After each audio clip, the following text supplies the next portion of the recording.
Good evening, everyone, and welcome to the Brian Crombie Radio Hour on Saga 960. So I interviewed a really interesting young lady. Andrea Kaiser is her name, and she was a wine expert, and she launched a winery, a product line, and it was really quite fascinating hearing all about her story, about her father and her father's partnership and how she wanted to continue his legacy. And then halfway through, or three-quarters of the way through the conversation, she says, well, and I ran for the Liberal Party in the last election, and I'm now a regional councillor in Niagara for Niagara on the Lake. And I went, wow, you're not only a winery expert, but a political expert. And so I thought we'd do another show talking about politics. So welcome, Andrea Kaiser. How are you? I'm well, thanks. Yes, thank you. Thanks for having me back. Not sure as if I'm quite as an expert at politics as I am maybe at wine, but we'll see. So tell me, did you run once or twice? So I ran twice in the federal election in 2019 and 2021. And if we kind of dive into my story of how I got into politics, it's something that I had not really planned or intended on doing, but something that kind of fell into my lap and seemed to always find me somehow. Why did it fall in your lap? You were in tourism marketing or something like that. Is that correct? So I was, as we talked before, born and raised in Niagara wine country, had worked at my family winery for many years, and then my dad, on a bit of a whim, decided to buy a restaurant one night after a couple of too many beers. And so I ran that restaurant for about 10 years. And during that time, that really was when I first kind of fell into the political world, really community oriented. I was serving on the chamber board at the time as a business owner in the community in Niagara on the Lake. We had a 120 5-seat restaurant, motel, and there was a couple of board members who really encouraged me and said, we need some people on our town council who understand businesses, who can be good advocates for our business community, and they encouraged me to run in a municipal election. I was probably in my early 30s, and just was really encouraged by a lot of colleagues, peers in the industry in tourism to put my name forward at that time in the municipal election. And politics is interesting because I think there always has to be like a lot of factors that have to come together when you win an election, sort of internal yourself as well as external. And there was a real appetite for some change at the town council. And even though it was my first go at running municipally and bit of an unknown, it was kind of last minute. My daughter at the time was about 11, and people would always talk about my campaign team. And it was basically her and I putting up signs late at night after we finished dinner. And that was it. Like, it was just, it was me and my daughter following along, helping me post the signs in or pound the signs in. And I won. There was like kind of this appetite for some change, and did really well and became a municipal councillor. And I actually ended up sitting as a municipal councillor for 3 terms, so about 11 years at serving Niagara on the Lake specifically. And that was a very community-based, politics municipally. It's not a partisan aspect of politics as much. So I really enjoyed it, learned a lot, and appreciated being able to kind of mold and help to move the community forward. And now you're a regional councillor, is that correct? Yeah, so it's kind of come full circle. There was that little blip in between where I did some partisan politics in terms of running for the Liberal Party. And I was out of politics for about 10 years and had just really decided, I had done it for the 11 years that I was on council, and felt that I believe that it's good to have some change as well, some new perspectives, and get new people to the table. So I felt like my time after my 3 terms was a good time to leave, and then was entered back into politics, as I mentioned, in 2019, when I got a phone call from a colleague of mine who asked me if I had heard that Rob Nicholson had retired. He was a longtime Conservative MP for the riding of Niagara Falls, which includes Niagara on the Lake and Fort Erie. And I said, well, no, but like, what does that have to do with me? And he kind of laughed and he said, well, have you ever thought about federal politics? And I was not thinking about it at the time, but again, just kind of this this encouragement, this little idea in my ear about getting involved again in the community and in a different way. And I was super excited about the work that was being done in terms of addressing climate change. And so, again, after a conversation with my daughter, who is a really great anchor for me, she's doing her master's of sustainability, and she really cares about community in the future. And being a mother of two, I was very inspired to run for the Liberals at that time. And then I did lose in 2019, 2021. That being said, by only 2,000 votes. So only 2,000 votes. Yeah, not too shabby. That's like what percentage? Less than 2 or 3%? Yeah, and it's a big riding. We're at about I think over 130,000, if I recall correctly, population within the riding. And I was very unknown in Niagara Falls and Fort Erie as well. A lot of people obviously knew me in Niagara Lake from being a municipal councillor, but I'd also been out of politics for about 10 years and came as a little bit of surprise. I think I was happily surprised that I did so well. And then because I came so close, I just couldn't walk away. Like I had just thought, you know what, this was so close, and so I gave it another go in 2021, and had spent a couple of years, continuing to build the team in the meantime, and built some great momentum for my campaign at that time. And after the 2 campaigns, truly exhausted, like, okay, I am never knocking another door. I gave it my good shot. Like, I kind of did my best and was not planning on running in the municipal elections. And then started to get some funny phone calls from people who there was someone had done a survey in the community asking, like, if you were voting for mayor, would you vote for this person, and my name came up.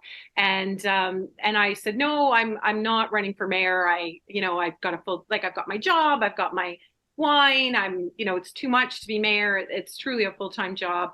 And so then someone else put the bug in my ear about being regional councillor. So I threw my name in at the last kind of moment with the municipal election, and now serve as the Niagara Lake representative for the region in Niagara. And there's about just over 30 of us that sit on regional council.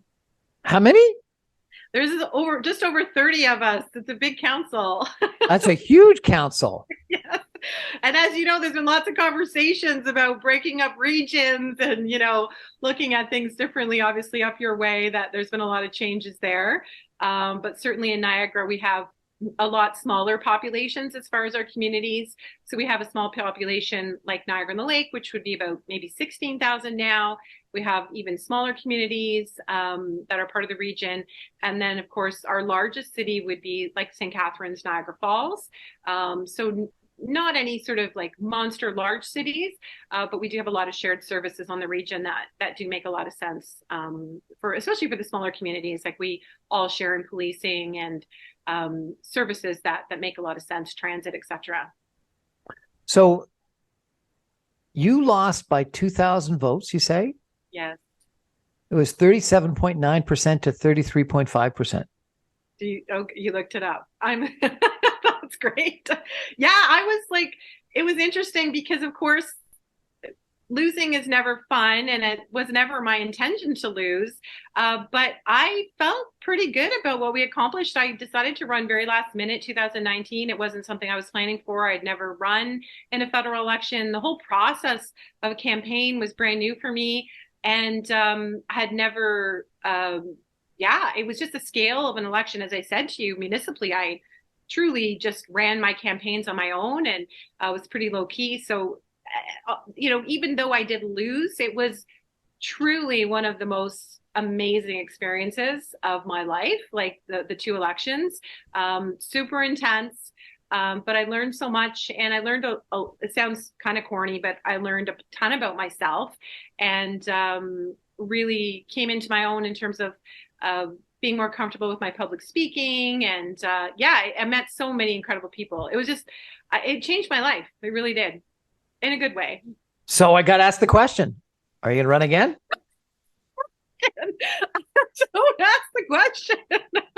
I reserve the right to not answer that question. So we're going to take a break for some messages and be back with Andrea Kaiser in just 2 minutes. And we'll ask her again, and we'll ask her again, and we'll ask her again. Stay with us, everyone. This is going to be a fun conversation. I'm going to ask you a little bit about some of the policies, a little bit about some of the issues in Niagara, and maybe both federal as well as municipal. Stay with us, everyone. We'll be back in just 2 minutes.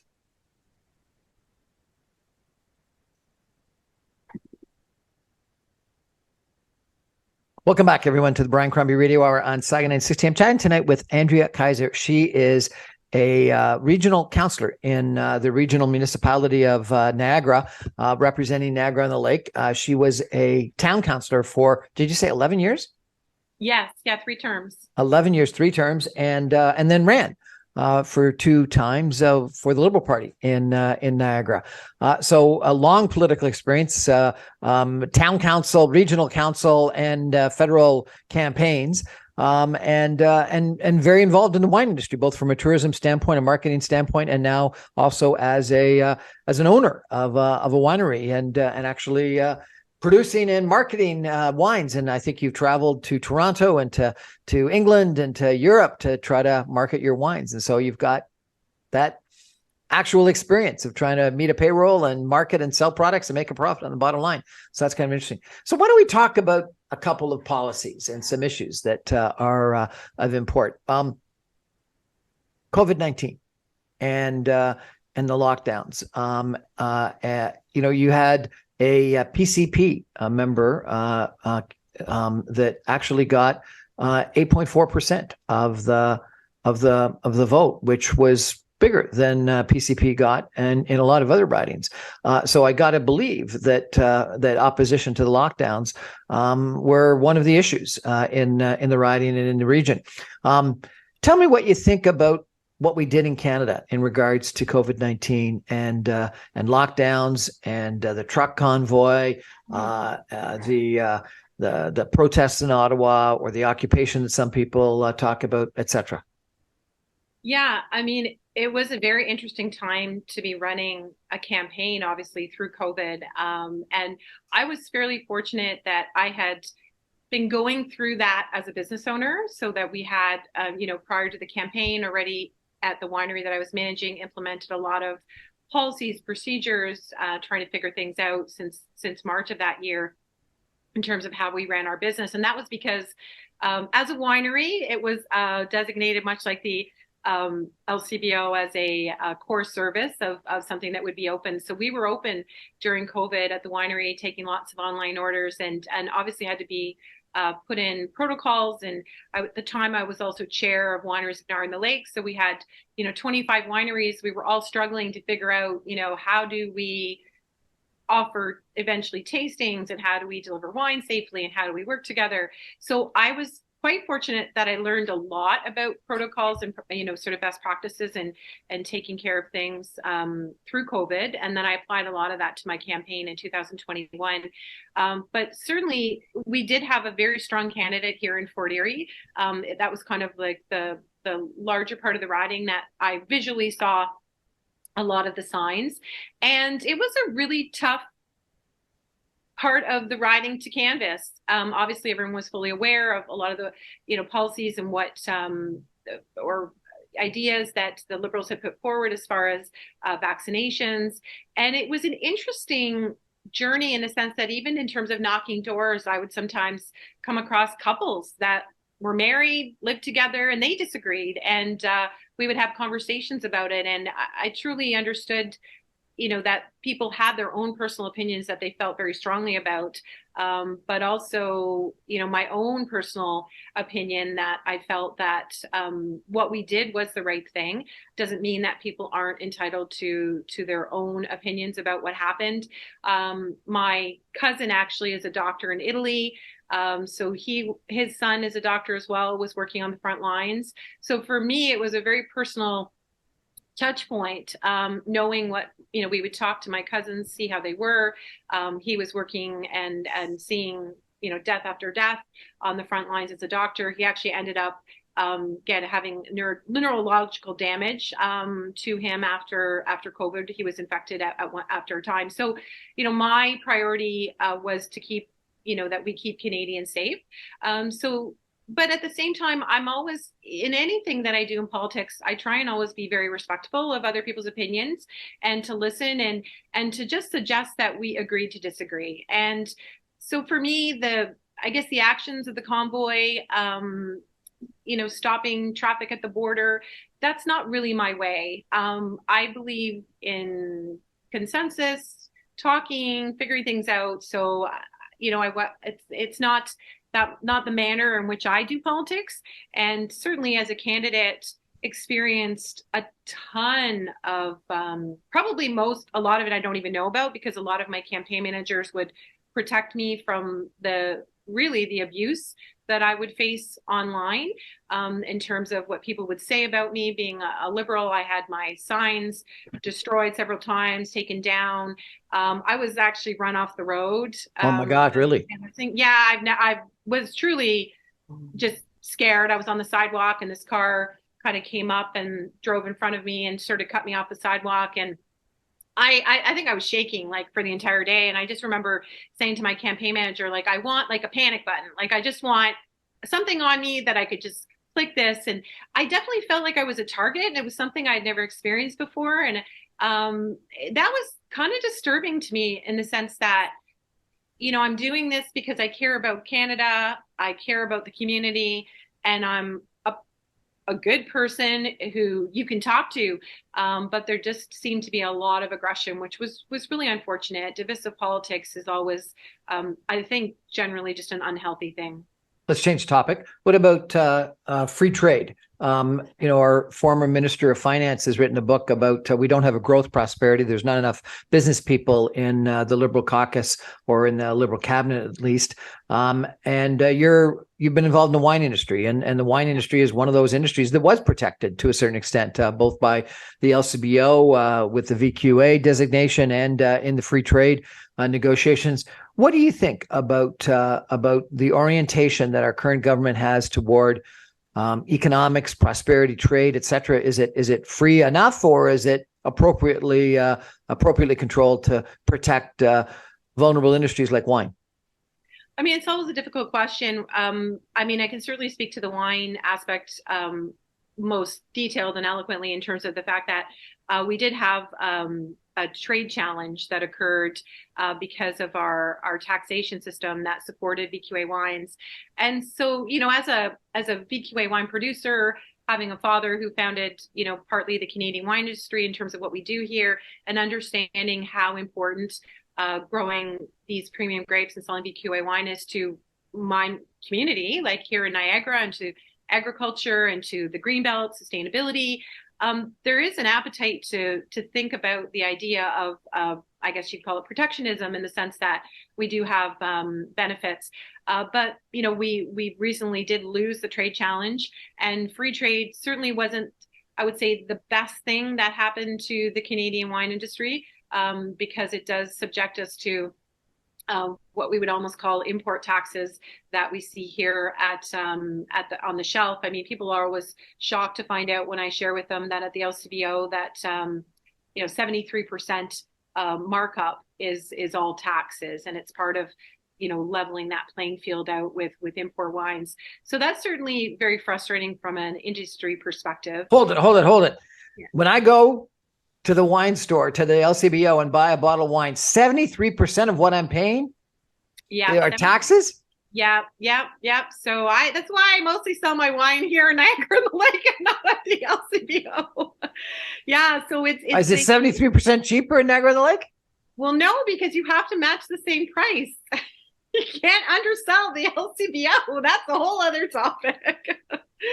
So yeah, I mean, it's tough. And I mean, I understand that we need to be on a global scale, or not a global scale, but we need to function as a global economy. But I actually think that's one of the most positive thing that's evolved or come out of COVID, is that, and I talk about this a lot at the region, the awareness that all of a sudden people had for a local economy.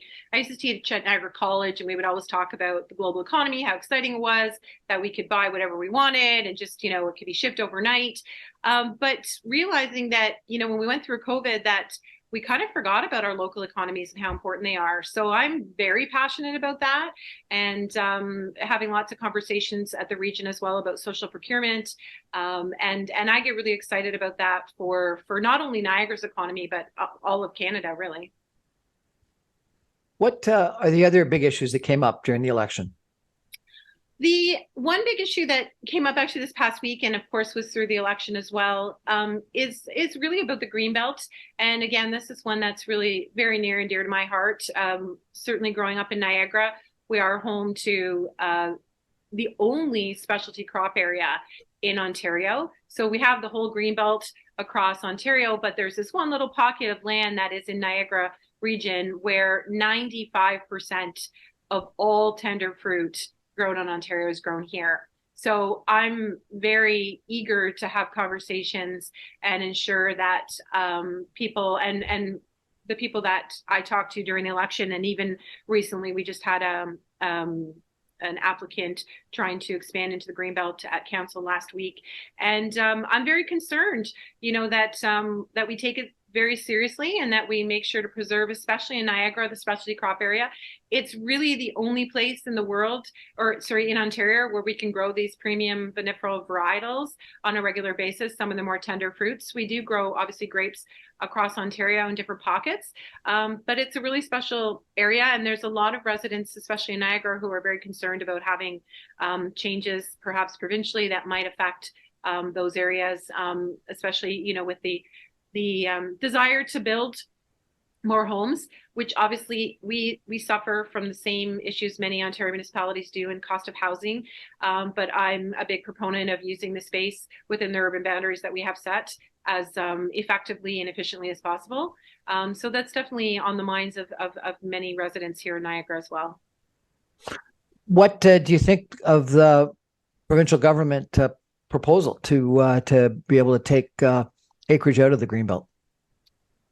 I'm absolutely opposed. I don't know if that's because of my, background here in Niagara, just growing up and feeling some protectionism towards the Greenbelt lands. But I also actually served on municipal council. Interestingly enough, my very first term was when the Greenbelt came in. So I was sort of fortunate to learn about it from the get-go. And we had lots of conversations about sustainability and how the farmers could be sustainable over the long term. And also, even in terms of the values of the land, there was a big fear that land values would go down, but they've actually, the opposite have happened, much like in Napa, where you do have a land freeze, and then the farmland actually does go up in value. And we've been very, I think, as a province, as a region, very fair to growers in the sense that we have diversified uses that are allowed to allow sustainability, whether it be wineries, restaurants, bed and breakfast. So I think there's a balance that can be achieved, and that's what's pretty interesting about my, shall you say, political history, or where I stand on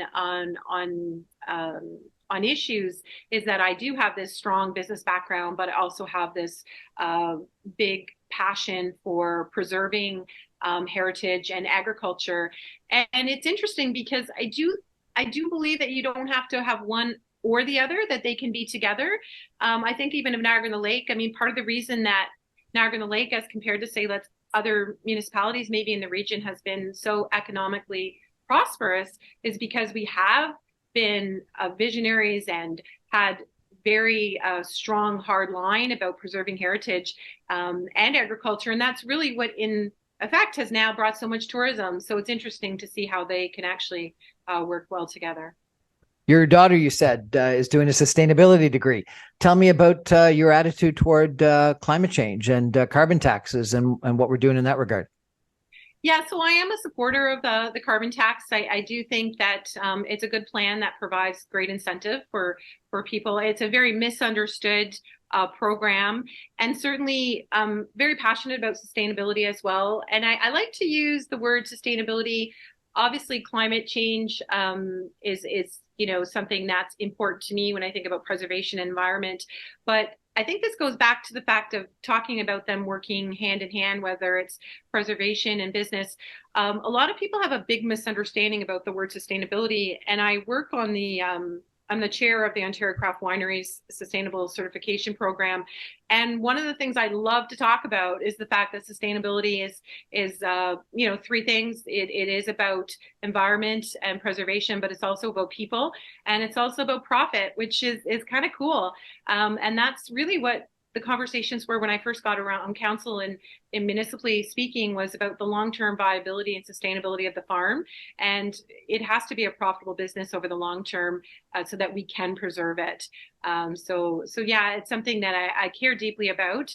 And obviously climate change, climate action is something that, my daughter and I share that. And that's, as I mentioned, really why I ran in the 2019 election. I just was really in awe of the fact that I might be able to be a part of something bigger in terms of climate action over time. And so I'm still very interested in learning more and continuing down that path and contributing, at least locally at this time in looking at climate action. Interesting canvas of some federal policies and provincial policies. We're going to take a break for some messages and come back in 2 minutes with Andrea Kaiser. And I'm going to ask her about some municipal issues, maybe provincial municipal issues, and see what she's got to say about that in regards to her position as regional councillor for Niagara-on-the-Lake on the Niagara Regional Council. Sounds interesting. Stay with us, everybody. Back in 2.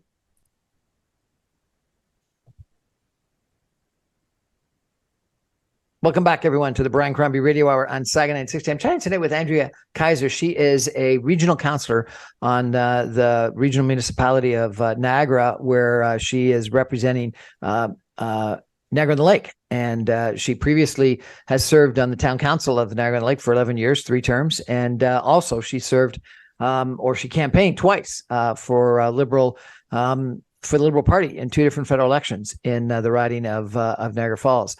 So an interesting political background. We've just chatted about a bunch of federal policies. Maybe I can ask you about some sort of municipal regional policies, if I could. You've got just under 500,000 people in the regional municipality of Niagara region. I met the mayor of Niagara Falls. I think about 5-6 years ago, I told you, I think last time we chatted, that I did a lot of business in Niagara Falls at one point in time.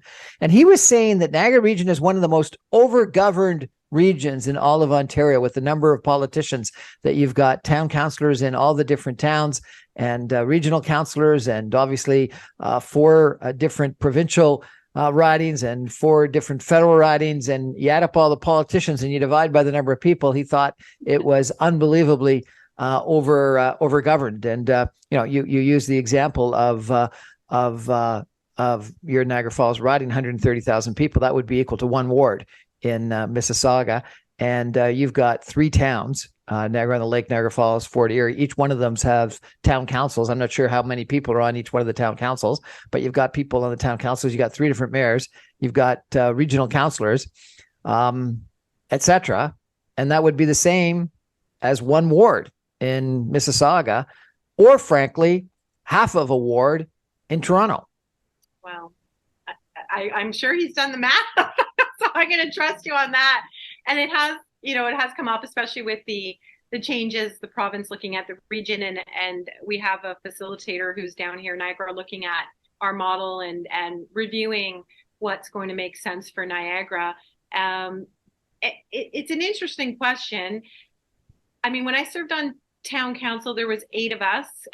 So I guess by only 15,000 residents at that time, a mayor plus the 8 councillors seems a little bit like a lot of councillors.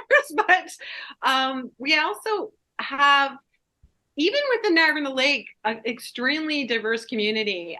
It's very interesting when I think about, we have our Glendale area, which is our new development area. We have our Old Town, which has our Heritage District. We have St. David's, Queenston, Virgil. Like, we're a very diverse community, even with the Niagara-on-the-Lake. And I think the same could be said for the Niagara region.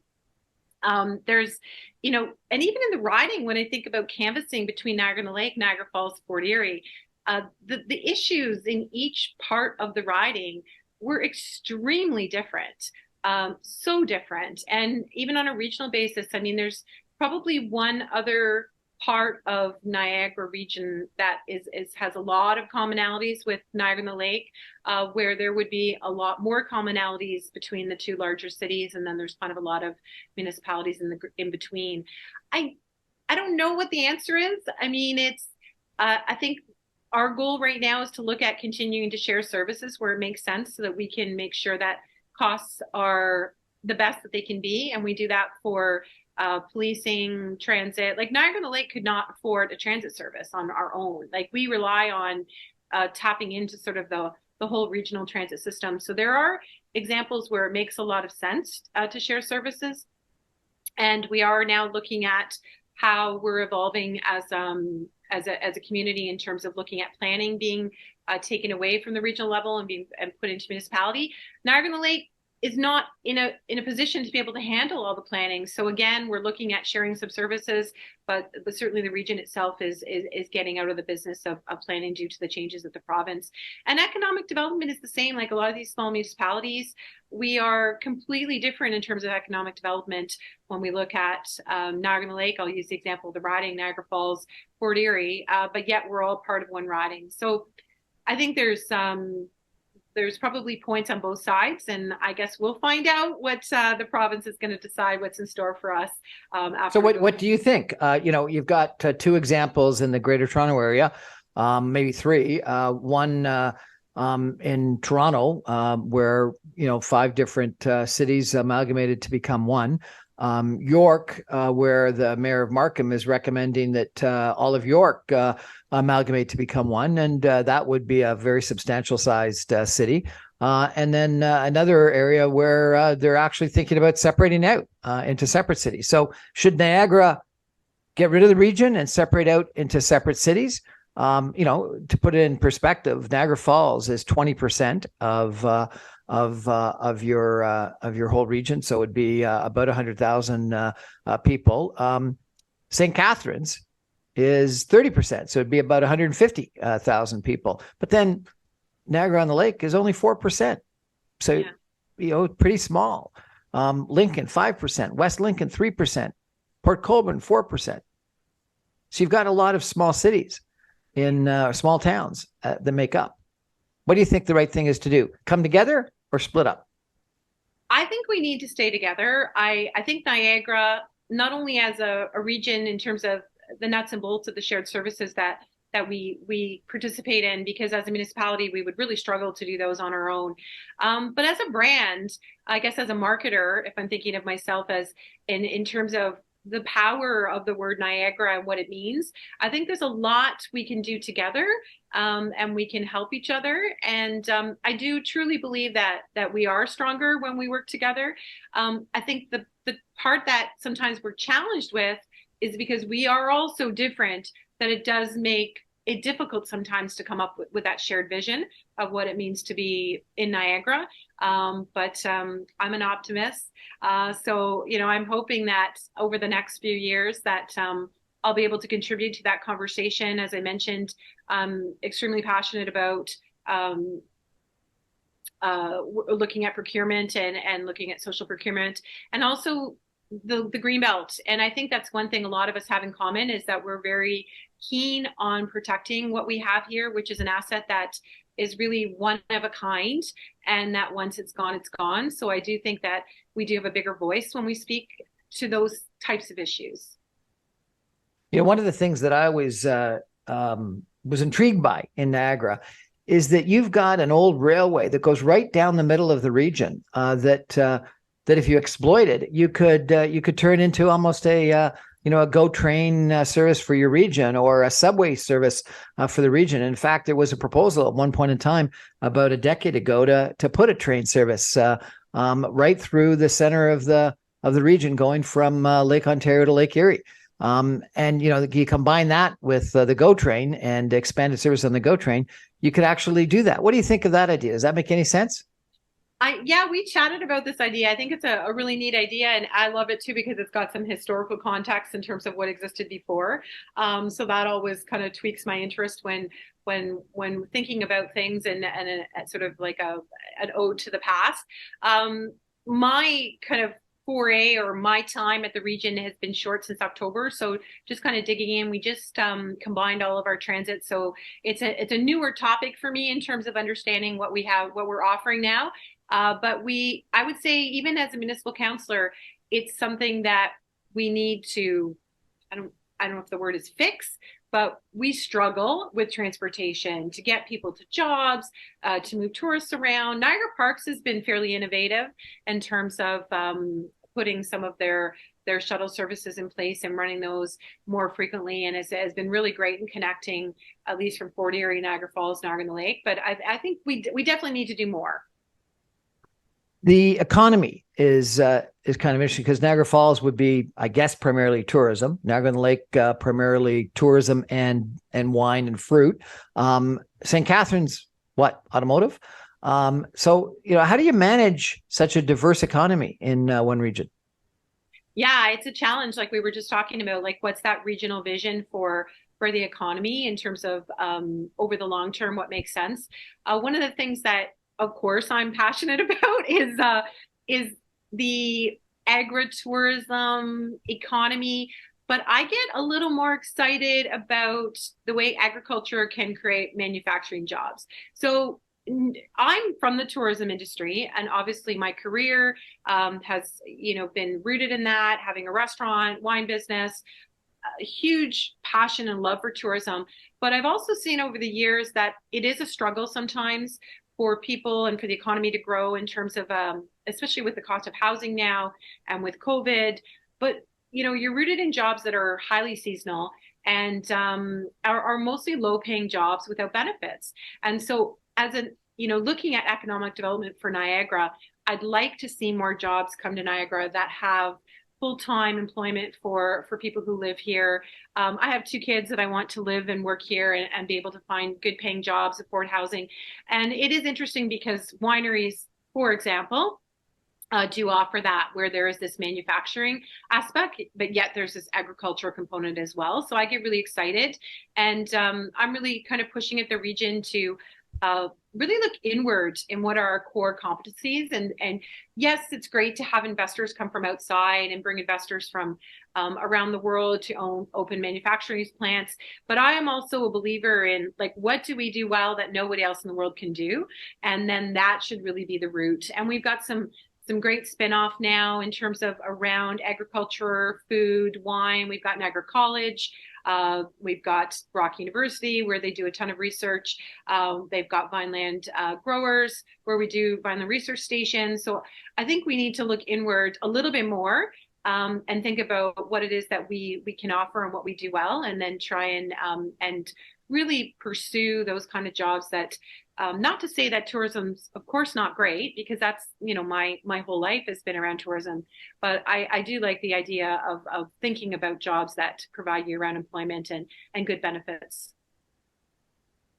What do you think the future is for tourism in Niagara? Is it spectacular? Is it questioned? As people are not traveling as much because of COVID, but then maybe we had this pent up demand that led to more travel right after COVID, and people just don't know what it's going to level up at. What's the region think about long term tourism in the Niagara region?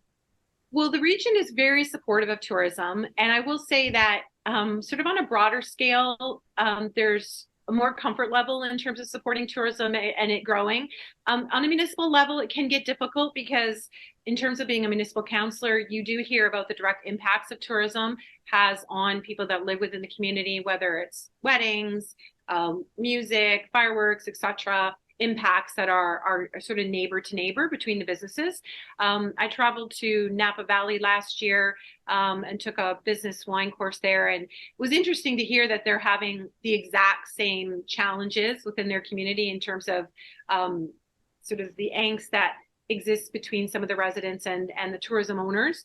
But that's really about, the conversation about being sustainable, about making sure that we're thinking about the people and the community. But was really cool about COVID, if there was anything great about COVID, again, I talked about that introspective look at our local economies, but it also, and interestingly, the same thing that happened here happened in Napa. It really changed the face of at least winery tourism, and I suspect a lot of tourism forever. Kind of gone are the days when you could run down to Niagara and walk into every winery and say, oh, I'd like a free tasting, and just pop in. We really changed the way we do business because of COVID, in terms of looking at reservation times, slowing people down a little bit. Take your time, enjoy your tasting, premiumization. Which is I think a good thing, not only for the businesses but also for the consumers, because they're not rushing around, and Yep. and they know when they're going, and they're having an exceptional experience. And that's what I love about the change that's happened. You've got the great job being a regional counselor, but also running a wine company and doing the marketing, consulting, marketing, sales, and even wine tasting work that you do. What a fantastic combined career you've got. Yeah, I feel very fortunate, and sometimes it is interesting. I don't realize how interconnected they are. Helping people even with their planning applications now as they open new businesses, and looking at that side of my experience as municipal. And yeah, it's easy when you love what you do. It truly is. Fantastic. We're going to take a break, a final one, and come back with some concluding comments in just 2 minutes. Stay with us, everybody.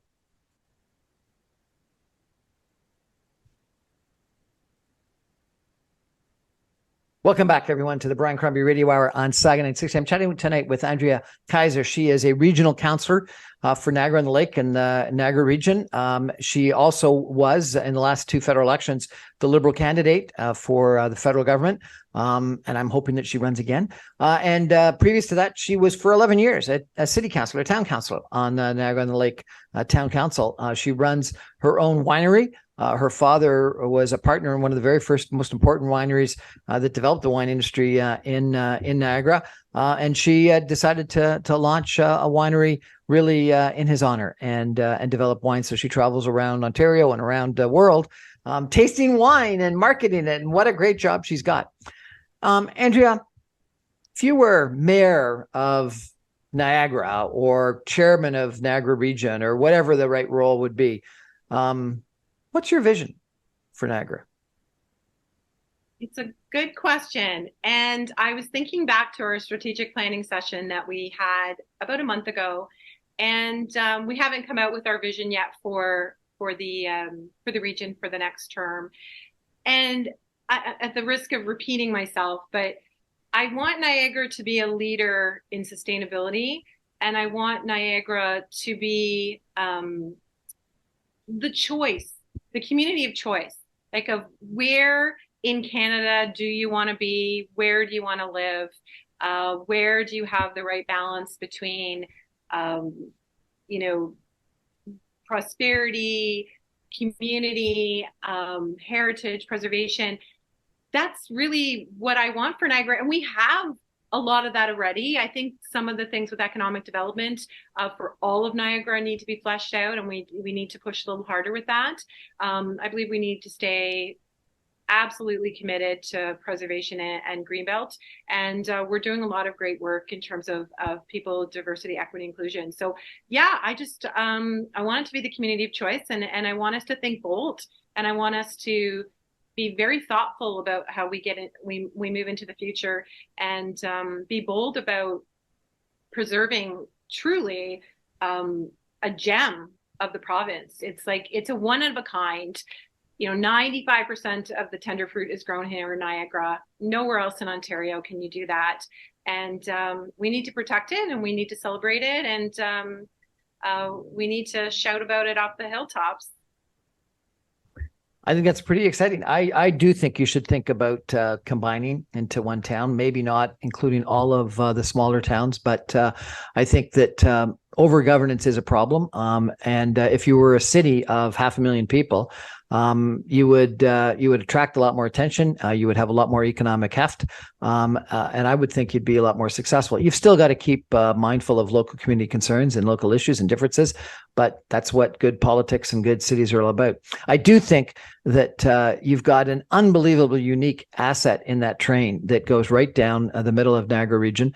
And you could connect that with the CP tracks that are on the south that go across to Fort Erie and Buffalo, and the GO Train Via rail tracks on the north that go from Hamilton to to Niagara and then all the way to New York City. So you've got almost like an eye with something down the middle and then the two boundaries on the top, such that you could create an incredible transit system, a transportation system that would be the something that people would be jealous of. And you know, when I went to Napa, one of the best things I did was take the train and the wine train. And so you could run, you know, not only just trains for commuters, but trains that would be of historical significance as well as of entertainment value with the wineries and things like that. So I think that's a huge opportunity.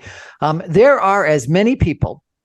I used to work for the Walt Disney Company. There are as many people almost that go to Niagara every year as go to Orlando.